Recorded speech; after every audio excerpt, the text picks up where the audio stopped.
सीता कुंड में खिले हुए कमल वसंत के धीमे धीमे झोंकों से लहरा रहे थे और प्रातः काल की मंद मंद सुनहरे किरणें उनसे मिल मिलकर मुस्कुराती थी। राजकुमारी प्रभा कुंड के किनारे हरी भरी घास पर खड़ी सुंदर पक्षियों का कलरव सुन रही थी। उनका कनक वर्ण तन इन्हीं फूलों की भांति दमक रहा था, मानो प्रभात की साक्षात सौम्य मूर्ति है जो भगवान अंशुमाली के किरण कणों द्वारा निर्मित हुई थी। प्रभा ने मौलीसेरी के वृक्ष पर बैठी हुई एक श्यामा की ओर देखकर कहा, मेरा जी चाहता है कि मैं भी एक चिड़िया होती। उनकी सहेली उमा ने मुस्कुराकर पूछा, क्यों? प्रभा ने कुंड की ओर ताकते हुए उत्तर दिया, वृक्ष की हरी भरी डालियों पर बैठी हुई चहचहाती मेरा कलरों से सारा बाग गूंज उठता। उमा ने छेड़ कर कहा, नौगढ़ की रानी ऐसे कितने ही पक्षियों का गाना जब चाहे सुन सकती है। प्रभा ने संकुचित होकर कहा, मुझे नौगढ़ की रानी बनने की अभिलाषा नहीं है। मेरे लिए किसी नदी का सुनसान किनारा चाहिए, एक वीणा और एक ऐसी ही सुंदर सुहाने पक्षियों के संगीत की मधुर ध्वनि से मेरे लिए सारे संसार का ऐश्वर्य भरा हुआ है। प्रभा का संगीत पर अपरिमित प्रेम था। वह बहुधा ऐसे ही सुख स्वप्न देखा करती थी। उमा उत्तर देना ही चाहती थी कि इतने में बाहर से किसी के गाने की आवाज आई, कर गए थोड़े दिन की प्रीति। प्रभा ने एकाग्र मन होकर सुना और अधीर होकर कहा, बहन, इस वीणा में जादू है, मुझसे अब बिना सुने रहा नहीं जाता, इसे भीतर बुला लाओ। उस पर भी गीत का जादू असर कर रहा था। वह बोली, निस्संदेह ऐसा राग मैंने आज तक नहीं सुना, खिड़की खोलकर बुलाती हूँ। थोड़ी देर में रागिया भीतर आया। सुंदर सजीले बदन का नौजवान था। नंगे पैर, नंगे सिर, कंधे पर एक मृग चर्म, शरीर पर एक गेरुआ वस्त्र, हाथों में एक सितार, मुखार बिंदु से तेज छिटक रहा था। उसने दबी हुई दृष्टि से दोनों कोमलांगी रमणियों को देखा और सिर झुकाकर बैठ गया। प्रभा ने झिझकती हुई आंखों से देखा और दृष्टि नीचे कर ली। उमा ने कहा, योगी जी, हमारे बड़े भाग्य थे कि आपके दर्शन हुए, हमको भी कोई पद सुनाकर कृतार्थ कीजिए। योगी ने सिर झुकाकर उत्तर दिया, हम योगी लोग नारायण का भजन करते हैं, ऐसे ऐसे दरबारों में हम भला क्या गा सकते हैं, पर आपकी इच्छा है तो सुनिए। कर गए थोड़े दिन की प्रीति, कहाँ वह प्रीति, कहाँ यह बिछरन, कहाँ मधुवन की रीति, कर गए थोड़े दिन की प्रीति। योगी का रसीला करुण स्वर, सितार का सुमधुर निनाद, उस पर गीत का माधुर्य प्रभा को बेसुध किए देता था। इतना रसज्ञ स्वभाव और उसका मधुर रसीला गान अपूर्व संयोग था। जिस भांति सितार की ध्वनि गगन मंडल में प्रतिध्वनित हो रही थी, उस भांति प्रभा के हृदय में लहरों की हिलोरें उठ रही थी। वे भावनाएं जो अब तक शांत थीं, जाग पड़ी। हृदय सुख स्वप्न देखने लगा। सती कुंड के कमल तिलिस्म की परियां बन बनकर मंडराते हुए भंवरों से करजोड़ सजल नयन हो कहते थे, कर गए थोड़े दिन की प्रीति। सुर्ख और हरी पत्तियों से लदी हुई डालियां सिर झुकाए चहचहाते हुए पक्षियों से रो रो कर कहती थी, कर गए थोड़े दिन की प्रीति। और राजकुमारी प्रभा का हृदय भी सितार की मस्तानी तान के साथ गूंजता था, कर गए थोड़े दिन की प्रीति। प्रभा बघौली के राव देवी चंद की इकलौती कन्या थी। राव पुराने विचारों के रईस थे, कृष्ण की उपासना में लौलीन रहते थे, इसलिए इनके दरबार में दूर दूर के कलावंत और गवैये आया करते और इनाम एकराम पाते थे। राव साहब को गानों से प्रेम था। वे स्वयं भी इस विद्या में निपुण थे। यद्यपि अब वृद्धावस्था के कारण यह शक्ति निशेष हो चली थी, पर फिर भी विद्या के गूढ़ तत्वों के पूर्ण जानकार थे। प्रभा बाल्यकाल से ही इनके सोहबत में बैठने लगी। कुछ तो पूर्व जन्म का संस्कार और कुछ रात दिन गाने की ही चर्चाओं ने उसे ही इस फन के अनुरक्त कर दिया था। इस समय उसके सौंदर्य की खूब चर्चा थी। राव साहब ने नौगढ़ के नवयुवक और सुशील राजा हरिंद्र से उसकी शादी तजवीज की थी। उभय पक्ष में तैयारियां हो रही थीं। राजा हरिश्चंद्र मेयो कॉलेज अजमेर के विद्यार्थी और नई रोशनी के भक्त थे। उनकी आकांक्षा थी कि उन्हें एक बार राजकुमारी प्रभा से साक्षात्कार होने और प्रेमालाप करने का अवसर दिया जाए, किंतु राव साहब इस प्रथा को दूषित समझते थे। प्रभा राजा हरिश्चंद्र के नवीन विचारों की चर्चा सुनकर इस संबंध से बहुत संतुष्ट न थी, पर जब से उसने इस प्रेममय युवा योगी का गाना सुना था, तब से तो वह उसी के ध्यान में डूबी रहती। उमा उसकी सहेली थी, इन दोनों के बीच कोई पर्दा न था, परंतु इस भेद को प्रभा ने उससे भी गुप्त रखा। उमा उसके स्वभाव से परिचित थी, ताड़ गई, परंतु उसने उपदेश करके इस अग्नि को भड़काना उचित न समझा। उसने सोचा कि थोड़े दिनों में ये अग्नि आप ही शांत हो जाएगी। ऐसी लालसाओं का अंत प्रायः इसी तरह हो जाया करता है, किंतु उसका अनुमान गलत सिद्ध हुआ। योगी की वह मोहिनी मूर्ति कभी प्रभा की आंखों से न उतरती। उसका मधुर राग प्रतिक्षण उसके कानों में गूंजा करता। उसी कुंड किनारे वह सिर झुकाए सारा दिन बैठी रहती। कल्पना में वही मधुर हृदयग्राही राग सुनती और वही योगी की मनोहरिणी मूर्ति देखती। कभी कभी उसे ऐसा आभास होता कि बाहर से यह आवाज आ रही है। वह चौंक पड़ती और तृष्णा से प्रेरित होकर वाटिका की चारदीवारी तक जाती और वहां से निराश होकर लौट आती। फिर आप ही विचार करती, यह मेरी क्या दशा है, मुझे यह क्या हो गया है। मैं हिंदू कन्या हूँ, माता पिता जिसे सौंप दे उसकी दासी बनकर रहना धर्म है। मुझे तन मन से उसकी सेवा करनी चाहिए। किसी अन्य पुरुष का ध्यान तक मन में लाना मेरे लिए पाप है। आह, यह कलुषित हृदय लेकर मैं किस मुंह से पति के पास जाऊंगी। इन कानों से क्यों कर प्रणय की बातें सुन सकूंगी, जो मेरे लिए व्यंग से भी अधिक कर्ण कटु होंगी। इन पापी नेत्रों से वह प्यारी प्यारी चितवन कैसे देख सकूंगी, जो मेरे लिए वज्र से भी हृदय भेदी होंगी। इस गले में वे मृदुल प्रेम बाहु पड़ेंगे, जो लौह दंड से भी अधिक भारी और कठोर होंगे।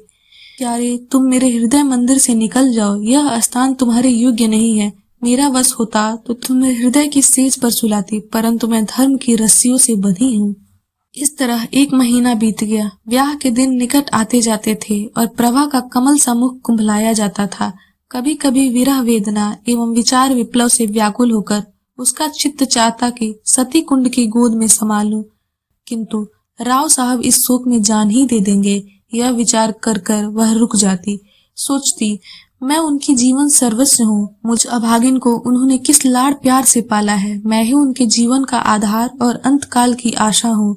नहीं, यूं प्राण देकर उनकी आशाओं की हत्या न करूंगी। मेरे हृदय पर चाहे जो बीते उन्हें न कुढ़ाऊंगी। प्रभा का एक योगी गवैये के पीछे उन्मत्त हो जाना कुछ शोभा नहीं देता। योगी का गान तानसेन के गानों से भी अधिक मनोहर क्यों न हो, पर एक राजकुमारी का उसके हाथों बिक जाना हृदय की दुर्बलता प्रकट करता है। राव साहब के दरबार में विद्या की, शौर्य की और वीरता से प्राण हवन करने की चर्चा न थी। यहाँ तो रात दिन राग रंग की धूम रहती थी। यहाँ इसी शास्त्र के आचार्य प्रतिष्ठा के मसनद पर विराजित थे और उन्हीं पर प्रशंसा के बहुमूल्य रत्न लुटाए जाते थे। प्रभा ने प्रारंभ ही से इसी जलवायु का सेवन किया था और उस पर इनका गाढ़ा रंग चढ़ गया था। इसी अवस्था में उसकी गान लिप्सा ने यदि भीषण रूप धारण कर लिया तो आश्चर्य ही क्या है। शादी बड़ी धूमधाम से हुई। राव साहब ने प्रभा को गले लगाकर विदा किया। प्रभा बहुत रोई। उमा को वह किसी तरह छोड़ती न थी। नौगढ़ एक बड़ी रियासत थी और राजा हरिश्चंद्र के सुप्रबंध से उन्नति पर थी। प्रभा की सेवा के लिए दासियों की एक पूरी फौज थी। उसके रहने के लिए वहां आनंद भवन सजाया गया था, जिसके बनाने में शिल्प विशारदों ने अपूर्व कौशल का परिचय दिया था। श्रृंगार चतुराओं ने दुल्हन को खूब संवारा। रसीले राजा साहब अधरामृत के लिए विह्वल हो रहे थे। अंतपुर में गए, प्रभा ने हाथ जोड़कर सिर झुकाकर उनका अभिवादन किया। उसकी आंखों में आंसू की नदी बह रही थी। पति ने प्रेम के मद में मत्त होकर घूंघट हटा दिया। दीपक था पर बुझा हुआ, फूल था पर मुरझाया हुआ। दूसरे दिन से राजा साहब की यह दशा हुई कि भौरे की तरफ प्रतिक्षण इस फूल पर मंडराया करते। न राजपाट की चिंता थी, न सैर शिकार की परवाह। प्रभा की वाणी रसील राग थी, उसकी चितवन सुख का सागर और उसका मुख चंद्र आमोद का सुहावन कुंज। बस प्रेम मद में राजा साहब बिल्कुल मतवाले हो गए थे। उन्हें क्या मालूम था कि दूध में मक्खी है। यह असंभव था कि राजा साहब के हृदय हारी और सरस व्यवहार का, जिसमें अनुराग भरा हुआ था, प्रभा पर कोई प्रभाव न पड़ता। प्रेम का प्रकाश अंधेरे हृदय को भी चमका देता है। प्रभा मन में बहुत लज्जित होती। वह अपने को इस निर्मल और विशुद्ध प्रेम के योग्य न पाती थी। इस पवित्र प्रेम के बदले में उसे अपने कृत्रिम रंगे हुए भाव प्रकट करते हुए मानसिक कष्ट होता था। जब तक राजा साहब उसके साथ रहते, वह उनके गले लता की भांति लिपटी हुई घंटों प्रेम की बातें किया करती। वह उनके साथ सुमन वाटिका में चुहल करती। उनके लिए फूलों का हार गूंथती और उनके गले में हार डालकर कहती, प्यारे देखना ये फूल मुरझा न जाए, इन्हें सदा ताजा रखना। वह चांदनी रात में उनके साथ नाव पर बैठकर झील की सैर करती और उन्हें प्रेम का राग सुनाती। यदि उन्हें बाहर से आने में जरा भी देर हो जाती तो वह मीठा मीठा उलाहना देती, उन्हें निर्दय और निष्ठुर कहती। उनके सामने वह स्वयं हंसती, उनकी आंखें हंसती और आंखों का काजल भी हंसता था। किंतु आह, जब वह अकेली होती, उसका चंचल चित्त उड़कर उसी कुंज के तट पर जा पहुंचता। कुंड का वह नीला नीला पानी, उस पर तैरते हुए कमल और मौलसिरी के वृक्ष पत्तियों का सुंदर दृश्य आंखों के सामने आ जाता। उमा मुस्कुराती और नजाकत से लचकती हुई आ पहुंचती। तब रसीले योगी की मोहिनी छवि आंखों में आ बैठती और सितार से सुललित सुर गूंजने लगते, कर गए थोड़े दिन की प्रीति। तब वह एक दीर्घ निश्वास लेकर उठ बैठती और बाहर निकलकर पिंजरे से चहकते हुए पक्षियों के कलरों में शांति प्राप्त करती। इस भांति यह स्वप्न तिरोहित हो जाता। इस तरह कई महीने बीत गए। एक दिन राजा हरिश्चंद्र प्रभा को अपने चित्रशिला में ले गए। उसके प्रथम भाग में ऐतिहासिक चित्र थे। सामने ही सूरवीर महाराणा प्रताप सिंह का चित्र नजर आया। मुखार बिंद से वीरता की ज्योति स्फुरित हो रही थी। तनिक और आगे बढ़कर दाहिनी और स्वामी भक्त जगमल, वीरवर सांगा और दिलेर दुर्गा दास विराजमान थे। बाईं ओर उदार भीम सिंह बैठे हुए थे। राणा प्रताप के सम्मुख महाराष्ट्र केसरी वीर शिवाजी का चित्र था। दूसरे भाग में कर्मयोगी कृष्ण और मर्यादा पुरुषोत्तम राम विराजित थे। चतुर चित्रकारों ने चित्र निर्माण में अपूर्व कौशल दिखाया था। प्रभा ने प्रताप के पाद पद्मों को चूमा और वह कृष्ण के सामने देर तक नेत्रों में प्रेम और श्रद्धा के आंसू भरे मस्तक झुकाए खड़ी रही। उसके हृदय पर इस समय कलुषित प्रेम का भय भटक रहा था। उसे मालूम होता था कि यह उन महापुरुषों के चित्र नहीं, उनकी पवित्र आत्माएं हैं। उन्हीं के चरित्र से भारतवर्ष का इतिहास गौरवान्वित है। वीरता के बहुमूल्य जातीय रत्न, उच्च कोटि के जातीय स्मारक और गगन भेदी जातीय तुमुल ध्वनि है। ऐसी उच्च आत्माओं के सामने खड़े होते उसे संकोच होता था। वह आगे बढ़ी। दूसरा भाग सामने आया। यहाँ ज्ञानमय बुद्ध योग साधना में बैठे हुए दिख पड़े। उनकी दाहिनी ओर शास्त्रज्ञ शंकर थे और दार्शनिक दयानंद। एक दीवार पर गुरु गोविंद अपने देश और जाति पर बलि चढ़ने वाले दोनों बच्चों के साथ विराजमान थे। दूसरी दीवार पर वेदांत की ज्योति फैलाने वाले स्वामी राम तीर्थ और विवेकानंद विराजमान थे। चित्रकारों की योग्यता एक एक अवयव से टपक रही थी। प्रभा ने उनके चरणों पर मस्तक टेका। वह उनके सामने सिर न उठा सकी। उसे अनुभव होता था कि दिव्य आंखें उसके दूषित हृदय में चुभ जाती हैं।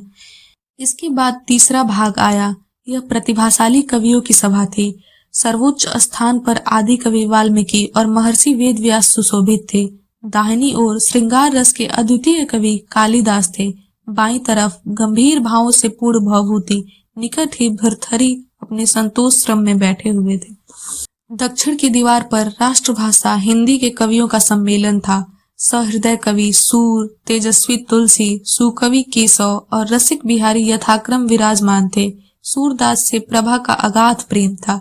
वह समीप जाकर उनके चरणों पर मस्तक रखना ही चाहती थी कि अकस्मात उन्हीं चरणों के सम्मुख सर झुकाए उसे एक छोटा सा चित्र दिखाई पड़ा। प्रभा उसे देखकर चौंक पड़ी। यह वही चित्र था जो उसके हृदय पट पर खींचा हुआ था। वह खुलकर उसकी तरफ ताक न सकी, दबी हुई आंखों से देखने लगी। राजा हरिश्चंद्र ने मुस्कुराकर पूछा, इस व्यक्ति को तुमने कहीं देखा है? इस प्रश्न से प्रभा का हृदय कांप उठा। जिस तरह मृग शावक व्याध के सामने व्याकुल होकर इधर उधर देखता है, उसी तरह प्रभा अपनी बड़ी बड़ी आंखों से दीवार की ओर ताकने लगी। सोचने लगी, क्या उत्तर दूं? इसको कहीं देखा है? उन्होंने यह प्रश्न मुझसे क्यों किया? कहीं ताड़ तो नहीं गए? हे नारायण, मेरा तप तुम्हारे हाथ है, क्यों कर इनकार करो? मुंह पीला हो गया। सिर झुकाकर क्षीण स्वर में बोली, हाँ, ध्यान आता है कहीं देखा है। हरिश्चंद्र ने कहा, कहाँ देखा है? प्रभा के सिर में चक्कर सा आने लगा। बोली, शायद एक बार यह गाता हुआ मेरी वाटिका के सामने जा रहा था। उमा ने बुलाकर इसका गाना सुना था।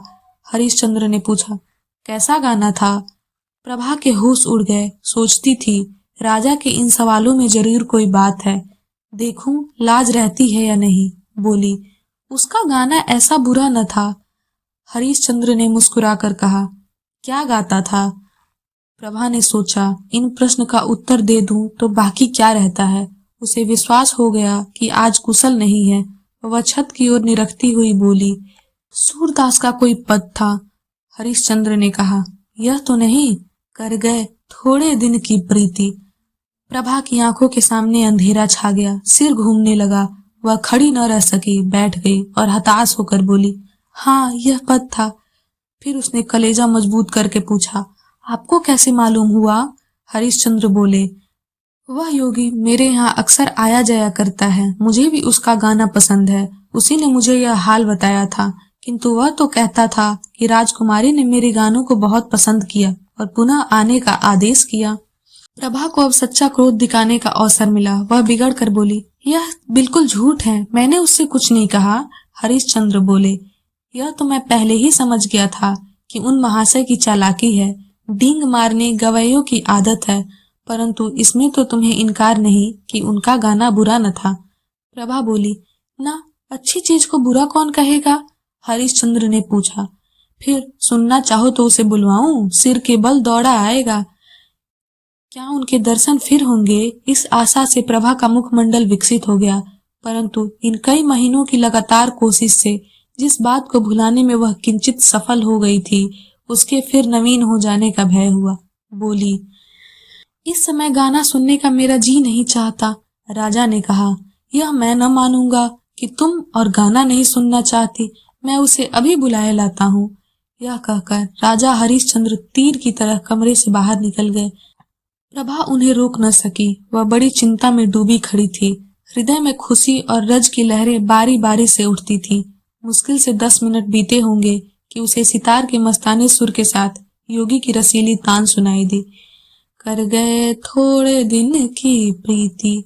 वह हृदय ग्राही राग था, वह हृदय भेदी प्रभाव, वही मनोहरता और वही सब कुछ जो मन को मोह लेता है।